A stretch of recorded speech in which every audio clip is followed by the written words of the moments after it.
The question, should I write what I envision in my writing even if it goes against common writing advice? Common writing advice is more or less a template you should keep in mind. That might involve using a capital letter at the beginning of a sentence, proper punctuation, and you should always honor that, because that makes it easy for people to read and understand what you mean. But those are the basics for any kind of novel. Other writing advice could be your protagonist should be likable, so the reader can identify with him, and while that might be solid advice, not every story requires that, or even benefits from it. In such cases you're free to stray from it, because if your story doesn't benefit from it, you'll only be struggling, or worse, your story might turn out a lot worse in the end. So yes, you're the author, so you have a limited, free rein in however you want to write things.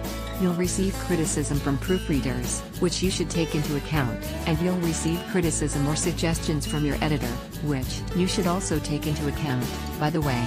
The difficult issue here is when your editor would go completely against how you envision it, but that's something you should worry about when that time comes. And seeing how I haven't yet published anything, I couldn't give you any help due to a lack of experience here, but in the end it's mostly up to you how you write it and what you write. And if you do it in your own style, it will make your story a lot more fluid. Because if anything, you are the one telling the story.